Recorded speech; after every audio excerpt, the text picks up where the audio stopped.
شعور کی ایک اور کرن کے ساتھ آپ کی خدمت میں حاضر ہوں۔ ناظرین، حضرت سلطان باہو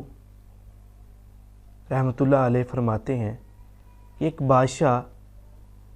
کسی اللہ والوں کا مرید ہوا اور ان سے بہت متاثر تھا۔ ایک دفعہ اس نے اپنے کسی ملازم کو ان کے پاس بھیجا کہ ان کی بارگاہ میں سلام عرض کرے اور پوچھ کے آئے کہ ان کے حال احوال کیسے ہیں۔ جب وہ ملازم ان کے پاس پہنچا تو دیکھا کہ جائے نماز کے اوپر کتا بیٹھا ہوا ہے۔ وہاں سے واپس آیا اور بادشاہ کو اپنے مشاہدہ شیئر کیا کہ میں گیا تھا لیکن وہاں پہ تو آپ کے مرشد نہیں تھے، وہ تو ایک کتا بیٹھا ہوا تھا۔ بادشاہ نے دوسرے ملازم کو بھیجا، وہ گیا اور جب واپس آیا تو اس نے بتایا کہ آپ کے مرشد وہاں موجود نہیں تھے، جائے نماز کے اوپر خنزیر بیٹھا ہوا تھا۔ بادشاہ کو بڑی تشویش ہوئی اور وہ خود اٹھ کے ان کے پاس پہنچا تو دیکھا کہ اس کے مرشد، اس کے استاد جائے نماز پہ بیٹھے عبادت کر رہے ہیں۔ بادشاہ نے سارا واقعہ ان کے ساتھ شیئر کیا کہ میں نے اس سے پہلے 2 بندوں کو آپ کے پاس بھیجا لیکن دونوں کا موقع بڑا عجیب تھا۔ تو اس کے مرشد فرمانے لگے، پہلا شخص جس نے مجھے کتے کے روپ میں دیکھا دراصل وہ طالب دنیا ہے، اس لیے اس کو میری شکل اس طرح کی نظر آئی جیسا وہ خود تھا۔ اور دوسرا وہ شخص جس نے خنزیر کے روپ میں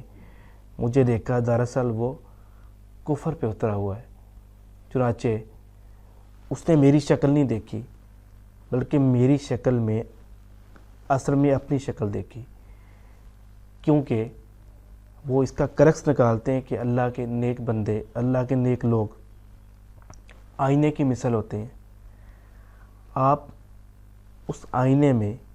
دراصل اپنا چہرہ دیکھ رہے ہوتے ہیں، اور اگر اس فلسفے کو، اس شعور کی کرن کو ہم دنیا کے مختلف پیرامیٹرز پہ دیکھیں تو اس کائنات میں ہر چیز کا ایک استاد ہے، اور وہ استاد ہمیں مناسب وقت میں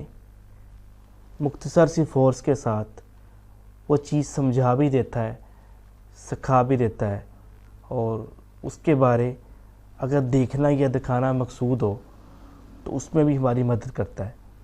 اسی طرح سٹینڈرڈ سیٹ ہوتے ہیں، تو اللہ کے نیک بندے ہمارے لیے وہ سٹینڈرڈ ہیں کہ ہم جب ان سے ملتے ہیں